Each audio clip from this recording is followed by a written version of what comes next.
CM Chandrababu ఆయన మంత్రులు చేస్తున్న వ్యాఖ్యలు ప్రజలకు అసహ్యం కలిగించేలా ఉన్నాయని వైసీపీ రాష్ట్ర అధికార ప్రతినిధి కారుమూరి వెంకటరెడ్డి విమర్శించారు. తాడేపల్లిలో ఆయన మాట్లాడుతూ గతంలో జగనన్న ప్రభుత్వం అమలు చేసిన నేతన్న నేస్తం పథకాన్ని చేనేత నేస్తంగా మార్చి ఏడాదికి 25,000 రూపాయల చొప్పున ఇస్తామని చంద్రబాబు హామీ ఇచ్చారని అన్నారు. అయితే కూటమి ప్రభుత్వం అధికారంలోకి వచ్చిన 2 ఏళ్లలో చేనేతలకు ఒక్క రూపాయి కూడా ఇవ్వలేదని కారుమూరి వెంకటరెడ్డి ఆరోపించారు. మరోవైపు సూపర్ 6 హామీలను అమలు చేశామని చంద్రబాబు చెబుతున్నారని, ఆయన వ్యాఖ్యలు ప్రజలను విస్మయానికి గురి చేస్తున్నాయని కూడా విమర్శించారు. ఇక చేనేత కార్మికులకు ఇచ్చిన హామీలను ప్రభుత్వం వెంటనే అమలు చేయాలని ఆయన డిమాండ్ చేశారు. చంద్రబాబు నాయుడు గారు, వాళ్ళ మంత్రులు, వాళ్ళకి సంబంధించినటువంటి కూటమి నాయకులు వ్యవహరిస్తున్నటువంటి తీరు నిజంగా కూడా చెప్పాలంటే అసహ్యం కలుగుతా ఉంటుంది. ఒక పక్క చూస్తే వీళ్ళందరినీ, ఒక ముఖ్యమంత్రిని చూస్తే ఎప్పుడైనా ఒక గౌరవంగా ఉండాలి. కానీ మన ఆంధ్రప్రదేశ్ రాష్ట్ర ముఖ్యమంత్రి రోజు చంద్రబాబు నాయుడు గారు ఆడేటటువంటి అబద్ధాలు.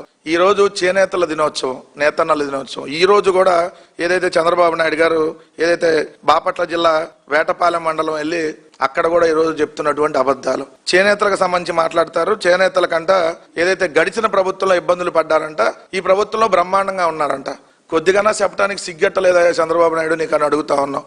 నువ్వు చేనేత నేస్తం అనేటటువంటి పథకాన్ని జగన్మోహన్ రెడ్డి గారు ఏదైతే నేతన్న నేస్తం, చేనేత నేస్తం అన్న అది 5 సంవత్సరాల పాటు 2019, 2020, 2021, 2022, 2023 5 సంవత్సరాల పాటు ప్రతి సంవత్సరం 24,000 రూపాయలు ఇస్తే నువ్వు ఎన్నికలకు ముందు ఇచ్చినటువంటి హామీ ఏంటి? 25,000 చేస్తానన్నా, 1,000 రూపాయలు పెంచి. మరి నువ్వు 2024 సంవత్సరంలో 25,000 ఎగ్గొట్టావు, 2025 సంవత్సరంలో 25,000 ఎగ్గొట్టావు, 2026 సంవత్సరంలో ఇప్పుడు 25,000 రూపాయలు ఇస్తున్నా అని చెప్పి పెద్ద బిల్డప్ ఇచ్చేటటువంటి కార్యక్రమం. నువ్వు ఎంత ఇవ్వాలి చేనేతలకు న్యాయం చేసేదైతే?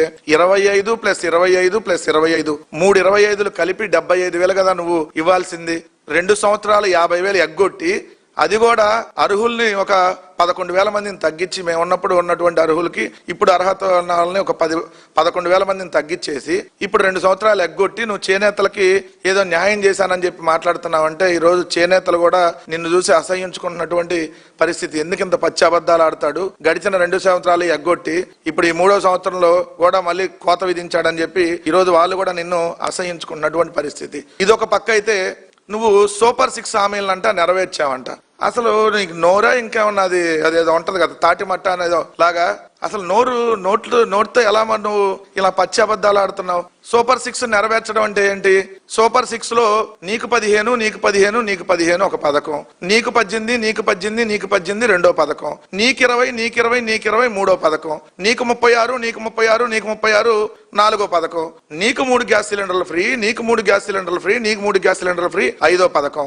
ఆ రోజు వచ్చేటప్పటికి నువ్వు ఏ బస్ ఎక్కైనా ఫ్రీ, నువ్వు ఏ బస్ ఎక్కినా ఫ్రీ, నేనే డ్రైవింగ్ సీట్ లో ఉంటా, ఏ గుడికి వెళ్ళినా ఫ్రీ. మరి ఈ 6 హామీలకి ఏదైతే అయ్యేటటువంటి ఖర్చు సంవత్సరానికి 79,876 కోట్లు.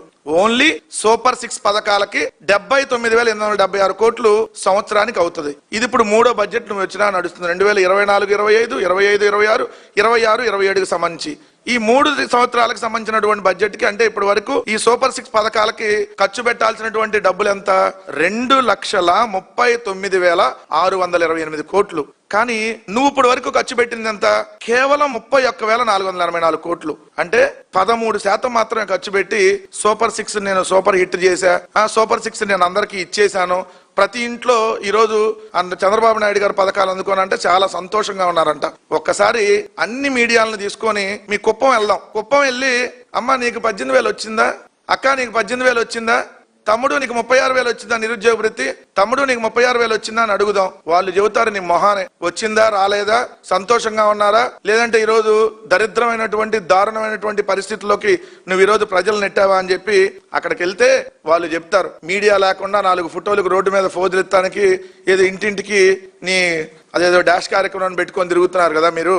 ఏదో ఇంటింటికి టీడీపీ, తర్వాత ఏదో మళ్ళీ ఇంటింటికి ప్రభుత్వం ఏదో పేరు మార్చి ఎక్కడన్నా కనపడుతున్నారా? సో ఇంటింటికి వెళ్తే కదా చీపుర్లు తీసుకుంటారా, కర్రలు తీసుకుంటారా ప్రజలు అనేది అర్థమయ్యేది. మీడియాని తీసుకొని వెళ్ళండి. ఆ ఎల్లో మీడియా గొట్టాలను కాకుండా మిగిలిన మీడియా గొట్టాలను తీసుకొని వెళ్తే ఏదైతే ఆ గొట్టాల్లో చెప్తారు మీ ప్రభుత్వ దారుణమైనటువంటి పరిస్థితి గురించి. రెండోది, రోడ్లన్నీ అంట గుంతలు బూట్ చేశాడంట. ఒక్క చోట కూడా ఇప్పుడు గుంతలు లేవంట రోడ్లు. ఏమయ్యా, మంగళగిరి నియోజకవర్గం పోదామా? లేదు. నీ కుప్పం నియోజకవర్గం పోదామా? లేదంటే పిఠాపురం నియోజకవర్గం పోదామా? 22 లక్షల కోట్ల పెట్టుబడులు కంట ఎంఓఏలు కుదిర్చేసుకున్నాయంట. పెట్టుబడులు అంట రాష్ట్రానికి అంతకుముందు పారిపోయినాయి అంట, ఇప్పుడేం క్యూ కడుతున్నాయి అంట.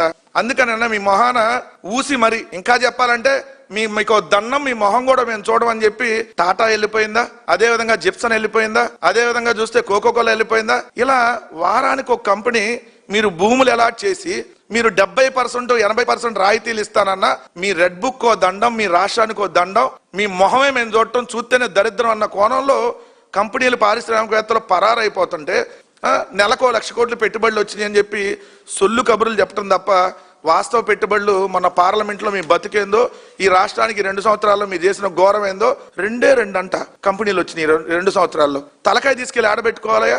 మనం చెప్పేదేమో 20 లక్షల కోట్ల పెట్టుబడులు 20 నెలలకి, 22 నెలలు వస్తే 22 లక్షల కోట్ల పెట్టుబడులు, 25 నెలలు వస్తే 25 లక్షల కోట్ల పెట్టుబడులు.